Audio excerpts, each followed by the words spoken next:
Pesquisadores da USP descobriram que, dependendo do ponto de amadurecimento, o mamão-papaya inibe a proliferação de células de câncer no intestino.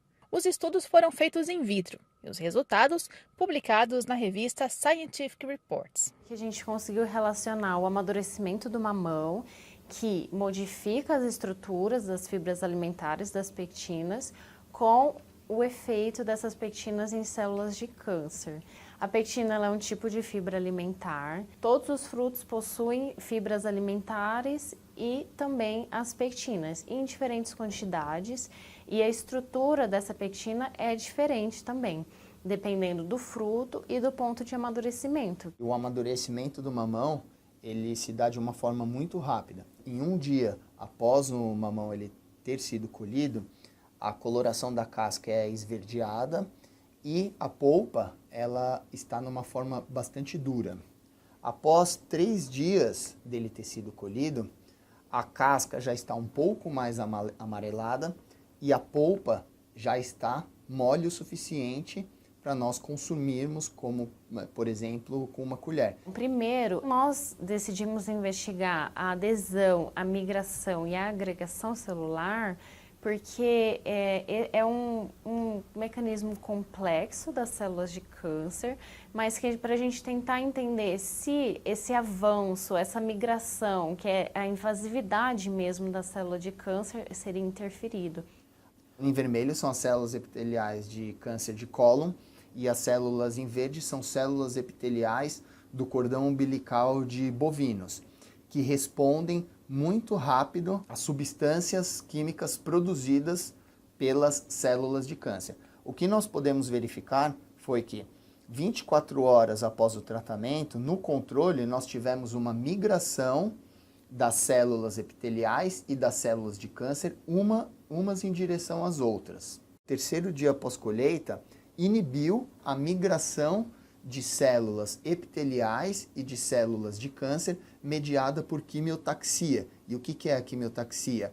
É a identificação de compostos químicos que fazem com que as células se dirijam àquele local onde está sendo produzido aqueles compostos químicos. E provavelmente isso se deu por quê? Porque as pectinas do terceiro dia após colheita, elas interferiram de alguma maneira na interação das células de câncer com as proteínas da matriz extracelular. Depois, a gente investigou por qual tipo de morte celular essas células estavam passando. Então, a gente fez um experimento onde a gente viu que as células, a maioria delas, estavam tendo morte celular por necroptose, que é um tipo de morte celular programada. E depois disso, a gente verificou, tentou entender alguns mecanismos que poderiam estar alterados. O que do tratamento alterou na célula para que ela passasse, para que ela sofresse morte celular por necroptose. O que nós pudemos verificar é que as pectinas extraídas do primeiro dia após a colheita, elas apresentavam um tamanho molecular muito grande, com muitas ramificações nas suas estruturas principais. Conforme o fruto amadurecia, e exclusivamente no terceiro dia após colheita, esses polissacarídeos eles estavam com um tamanho molecular reduzido e também as suas ramificações elas estavam em menor tamanho. Mas algo que nós conseguimos verificar e que foi também o que nós conseguimos relacionar com o efeito biológico foi que, apesar dessas ramificações elas estarem com um tamanho reduzido, elas estavam em maior número, mostrando o quê?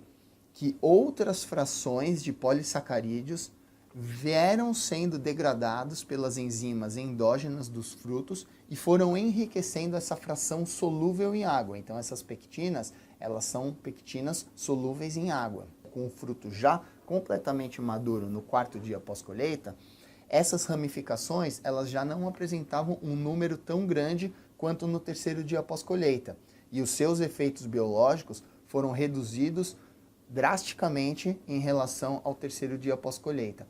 Esse, na verdade, foi o pulo do gato do nosso experimento. Enquanto outros pesquisadores eles modificam quimicamente as pectinas, a gente deixou o mamão modificar para a gente. Então, foi uma modificação natural. Isso nos abre possibilidade para pensar em outros mecanismos de ação benéfica da ingestão de frutos com alta quantidade de polpa, como, por exemplo, o mamão.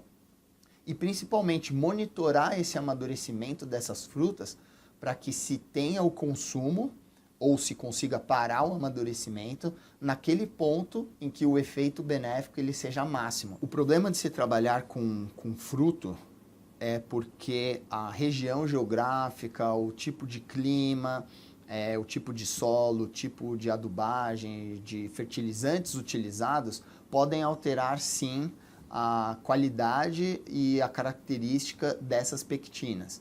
Então, no nosso estudo, nós utilizamos algumas amostragens biológicas de uma região específica do Espírito Santo. Em outros estudos que nós estamos fazendo com mamões produzidos na região da Bahia, os resultados já são diferentes, mas eles também são resultados positivos, só que eles estão ocorrendo provavelmente por outros mecanismos que são determinados pela identidade dessas pectinas. Estudos futuros estão sendo direcionados para estudos in vivo, em modelos de indução da carcinogênese do cólon e o tratamento desses animais com as fibras isoladas dos frutos verde e dos frutos maduros.